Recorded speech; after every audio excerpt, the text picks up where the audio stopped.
Beaucoup d'émotions et beaucoup d'attention. La première partie est effectivement particulière et maintenant nous nous retrouvons pour un débat très important avec deux anciens et futurs nouveaux du Gush Katif.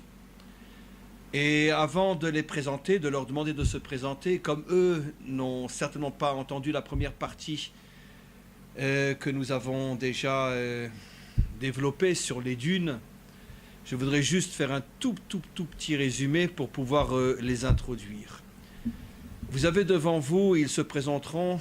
Tout à l'heure, je parlais de ceux, et vous savez que je ne suis pas quelqu'un qui dit des choses uniquement pour faire bien et pour faire plaisir. Généralement, je dis ce que je pense. J'ai expliqué que finalement, ceux qui ont construit le Gush Katif, même s'ils n'ont pas eu le bonheur d'y rester, finalement font partie de ces héros qui, consciemment ou non, ont préparé la délivrance du Ham Israël. J'ai expliqué, je donnais l'exemple de la tribu d'Éphraïm qui est sortie d'Égypte avant que ne soit véritablement arrivé le moment, et finalement cette sortie n'a pas véritablement abouti. Une partie est revenue, en tous les cas ils ne sont pas arrivés jusqu'en Israël, mais finalement c'est grâce à un descendant d'Éphraïm, de la même tribu, que nous sommes rentrés en Israël, Yahushua.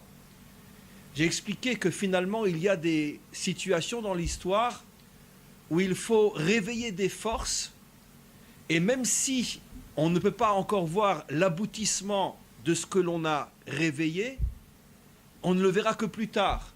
Mais c'est grâce à ces premiers pas qui ont été faits que finalement tout se réalisera un jour. De la même manière que la tribu d'Éphraïm qui est sortie avant que ne soit vraiment arrivé le temps de la délivrance, mais c'est grâce à eux que va sortir après Yahushua qui finalement nous installera sur notre terre.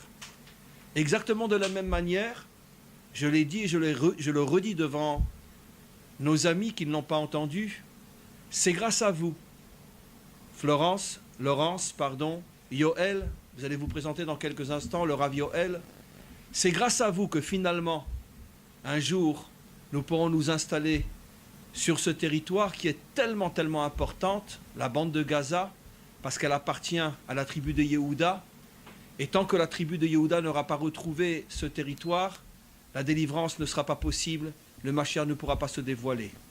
On faisait du coriandre, du kouzbarin, et voilà, on a eu énormément de satisfaction justement à pouvoir cultiver dans la terre d'Israël. Combien d'enfants vous avez eu dans le Gouche? 4. 4 enfants sont nés dans le Gouche. Et 3 sont nés dans le Gouche, ma fille est née à Jérusalem. Très bien.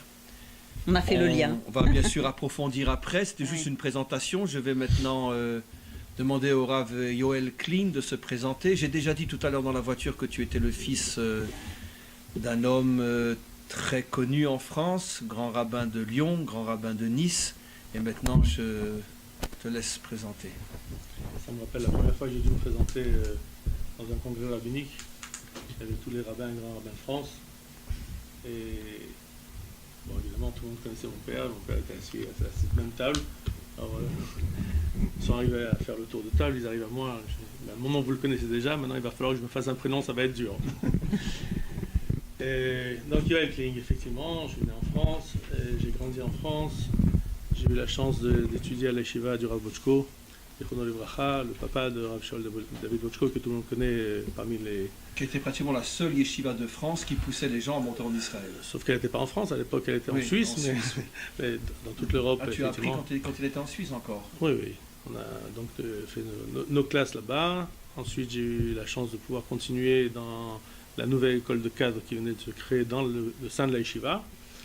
Et j'ai fait mes études universitaires à la Sorbonne. Et lorsque j'ai dirigé une communauté... Qu'est-ce que tu as appris à la Sorbonne? Qu'est-ce que j'ai appris à la Sorbonne? D'abord l'ivrite. Et ensuite, tout ce qui est matière juive, j'ai également appris à la Sorbonne, de manière à pouvoir avoir un diplôme universitaire et une maîtrise. J'ai fini mes études en Israël, à l'Yeshiva de Har Etzion. J'ai obtenu un diplôme d'enseignant. Et j'ai fait mes études en Israël également parce que je savais que même si je devais travailler en France, ma vie, ce serait en Eretz Israël. Donc dès le départ, j'avais conscience par l'amour de la Torah et d'Israël que nous a inculqué quand on était déjà au berceau, que la vie véritablement, elle se joue en Eretz Israël. Et c'est la raison pour laquelle j'ai voulu déjà me préparer à cela, même si je n'ai fait que mes études et je suis retourné en France. Je n'avais pas fait d'Aliyah à l'époque, c'était en tant que touriste. Mais j'ai voulu avoir déjà des diplômes qui me permettront par la suite de travailler en Israël. Et c'est ce qui est arrivé plus tard. Lorsque j'ai fait mon Aliyah, j'ai pu rentrer immédiatement dans le cadre de l'enseignement en tant que directeur d'école. Et aujourd'hui, tu diriges une école. Aujourd'hui, j'ai une école. Mais ce qui est le plus intéressant, c'est qu'en arrivant en Eretz Israël, donc la première année, je suis arrivé en Israël il y a 22 ans.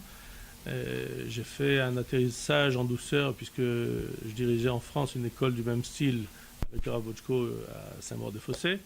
Lorsque je suis arrivé en Eretz Israël, je suis arrivé donc en 1995 et j'ai pris la direction pendant un an du lycée de Kfar Maimon qui était dirigé par le Rav Aviker et qui venait de sortir en Shnat Shabbaton. Shnat Shabbaton, David Bitton. Et l'année shabbatique, c'est une année extraordinaire en Eretz Israël, quelque chose qui n'existe pas en France, et qui est une loi extraordinaire qui permet à l'enseignant de sortir tous les 6 ans pour se ressourcer. Depuis que je suis en Israël, en 21 ans, je suis sorti 3 fois, et chaque fois donc pour voir d'autres horizons, pour se ressourcer, pour étudier soi-même, parce qu'à force de vouloir donner, si on ne récupère pas, on vide les batteries. Aujourd'hui, où se trouve ton école? Alors aujourd'hui, j'enseigne et je dirige l'école pas loin d'ici, à Ashdod, l'école de Neve Herzog, une yeshiva tichonite Bnei Akiva, où on passe le baccalauréat israélien. Et en même temps, on étudie la Torah. Mais ce que j'ai voulu dire, c'est qu'en arrivant donc en Israël, je suis arrivé donc à Kfar Maimon pour une année. J'ai remplacé le Rav Aviker qui dirigeait cette école. Et après l'année, j'ai levé les yeux au ciel en disant à Kadosh Baruch Hu, maintenant envoie-moi un poste, envoie-moi quelque chose. Et à ce moment-là est venu un ange qui s'appelait le Rav Ambour, qui était responsable au ministère de l'Éducation et qui habitait le même village, qui est venu me voir et qui m'a dit, écoute, ça fait depuis un an que tu es là, je te suis, je vois que tu travailles bien, j'aimerais te proposer de travailler comme directeur de la Ulpana de jeunes filles du Gush Katif. Je connais Nada, je ne connais pas, je ne sais pas ce que c'est que le Gush Katif. En France, on savait ce que c'était Jérusalem, Natania à la limite, mais Gush Katif, inconnu au bataillon. Il dit, viens, je t'amène. Il cherche là-bas ce qu'on appelle un Menael Tichon, quelqu'un qui pourrait diriger toutes les études de l'école de jeunes filles. Et en voyageant avec lui, j'arrive au Gush Katif, des dunes de sable un petit peu partout. On est d'ailleurs bien accueillis parce qu'on rentre et on s'enlise dans une dune de sable. Il a fallu 1h30 pour sortir la voiture de là-bas. Après, on a appris à conduire également dans les dunes de sable. Et on découvre là-bas un paysage féerique. Autour des dunes de sable, comme il y a des photos d'ailleurs ici tout autour, des endroits qui sont véritablement un Gan Eden sur terre. Mais ce qui nous a beaucoup plus frappé, c'est que c'est un endroit religieux où les gens vivent un judaïsme. Alors si j'avais l'habitude de vivre en France un judaïsme à titre individuel, en arrivant en Israël et en arrivant au Gush Katif, je me suis rendu compte que c'était qu'un judaïsme collectif. C'est-à-dire c'est pas toi à l'échelle... Judaïsme de synagogue et judaïsme de nation. Si on veut exprimer ça de cette manière-là, en effet.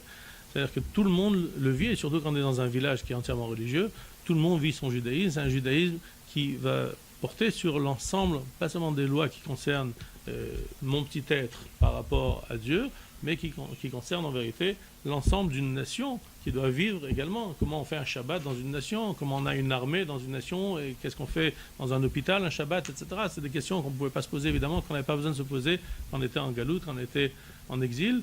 Là, on a eu la possibilité de se confronter à des problèmes tout à fait différents. Et voilà quand je suis rentré au Gush Katif, voilà comment j'ai... Et combien d'années tu as passé là-bas? Alors j'ai passé 9 ans là-bas, jusqu'au moment où on nous a sortis de là-bas malheureusement.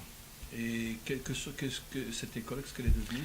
Cette école est venue de s'installer d'abord à Givat Washington. J'avais arrêté de la diriger. Ah, c'est l'école de Givat Washington? Non, c'est une école israélienne. C'est une école de jeunes filles, une ulpana de jeunes filles, qui s'est installée également dans le campus de Givat Washington, où il y a plusieurs écoles.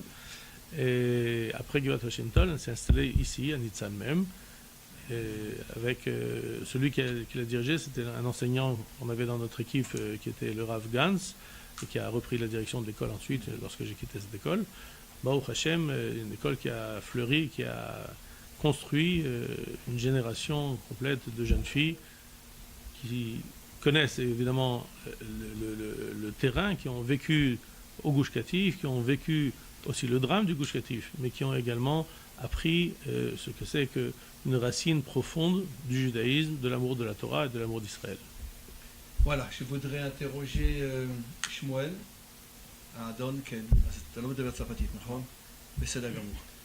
On a avec nous, מה התפקיד? Voilà, on a avec nous la personne qui est responsable de ce centre-là, donc comme j'ai expliqué, qui a été donc construit afin de commémorer l'histoire du Gush Katif. Et je vais lui demander de se présenter. אם אתה יכול להציע את עצמך, כמה שנים היית בגוש וזה, ומה אתה עושה כאן. טוב. כמה משפטים אני מתאר. כן. אני הגעתי לגוש קטיף בשנת 1980. Il est arrivé dans le Gush Katif dans les années 80. הייתי מנהל אגף החינוך. Et il s'occupait déjà d'éducation à cette époque-là là-bas. 26 שנה. Pendant 26 ans, il était chargé donc de l'éducation des enfants dans le Gush Katif. ולאחר שהגענו לכאן, לניצן, התחלתי לעסוק בנושא של התיעוד וההנצחה של מורשת גוש קטיף, לפני 12 שנה. Après donc le départ du Gush Katif, il est arrivé ici et il a décidé de consacrer donc sa vie à la mémoire de ce qui s'était passé au Gush Katif. ויש לנו כאן, במרכז כאן, מרכז קטיף, ארכיון. Il y a ici un musée. מרכז מבקרים, מוזיאון, ואנחנו עושים גם פעילויות בארץ בכלל. Il y a de nombreuses activités qui sont faites dans tout le pays justement pour propager, commémorer la mémoire du Gush Katif. בבתי הספר, dans les écoles. בימי עיון, כנסים, דברים כאלה. Donc toutes sortes d'activités, d'études, de séminaires afin que Israël n'oublie pas ce qu'a été le Gush Katif. אחד הדברים שנמצא כאן בארכיון זה כל החומר הארכיוני שנמצא במדינת ישראל, מסמכים, תמונות, סרטים, נמצא פה. Donc les documents les plus importants, photographies, archives, livres et films consacrés au Gush Katif se trouvent ici à cet endroit-là. המרכז כאן הוא נמצא תחת משרד ראש הממשלה. C'est un endroit qui est directement sous la responsabilité du Premier ministre.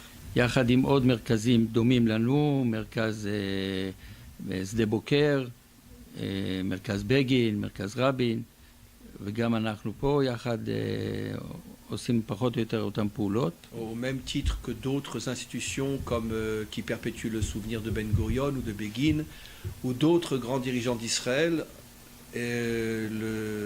cet endroit a été placé au même niveau par rapport au souvenir à l'histoire d'Israël.